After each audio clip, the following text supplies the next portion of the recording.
City life style ఇదో స్వర్గసీమ. నిద్రపోని నగరంలో అర్ధరాత్రి దాటిన అంతులేని వినోదం, ఉల్లాసం. పూర్తి వివరాలకు చదవండి రేపటి సాక్షి హైదరాబాద్ ఎడిషన్. SSMB 29 నుంచి అఫీషియల్ అప్డేట్స్ ఎలాగూ లేవు. దీంతో సోషల్ మీడియాలో ఎవరేం రాసుకుంటే అదే. అలా ఒక్కో రోజు ఒక్కో న్యూస్ బయటకు వస్తుంది. అలాంటిదే ఈ సినిమా గురించి ఓ ఇంట్రెస్టింగ్ అప్డేట్ వినిపిస్తుంది.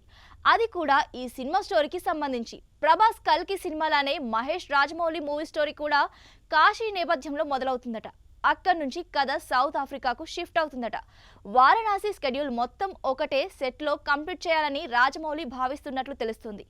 దీనికోసం హైదరాబాద్ శివార్లలోని ఓ సినీ స్టూడియోలో భారీ సెట్ ను ఏర్పాటు చేశారట. మొదట హైదరాబాద్ లోనే షూటింగ్ స్టార్ట్ చేసి ఆ తర్వాత సౌత్ ఆఫ్రికాకు వెళ్లనున్నారు. ఫారెస్ట్ బ్యాక్డ్రాప్ లో సాగే సన్నివేశాలకు ఎక్కువ ఇంపార్టెన్స్ ఉన్నందున సౌత్ ఆఫ్రికాలో ఎక్కువ భాగం అక్కడే షూటింగ్ జరుపుకోనుంది. అందుకోసమే జక్కన్న దట్టమైన అటవీ ప్రాంతాలున్న ప్రదేశాల్లో తిరుగుతూ లొకేషన్స్ సెలెక్ట్ చేసుకుంటున్నారు. లొకేషన్స్ విషయాల్లో ఓ క్లారిటీకి వచ్చినట్లు కూడా సమాచారం. ఓవైపు కెన్యా ఫారెస్ట్ లో విహారయాత్ర, మరోవైపు వారణాసి బ్యాక్డ్రాప్ లో కథ ఉంటుందని టాక్. ఎక్కడ కూడా సింక్ లేదు.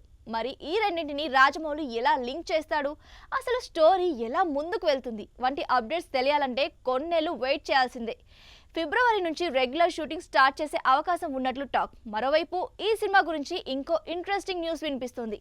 ఇండోనేషియాకు చెందిన హీరోయిన్ ను ఎంచుకునే ప్లాన్ నిజమేనని తెలుస్తోంది. ఈ విషయంపై ఇప్పటికే సోషల్ మీడియాలో వచ్చిన అప్పట్లో మూవీ టీం కన్ఫర్మ్ చేయలేదు. అయితే ఈ ఇండోనేషియా హీరోయిన్ తో ఆల్రెడీ ఫోటోషూట్ కూడా చేశారట. అయితే ఇంకా ఫైనల్ చేయలేదని సమాచారం.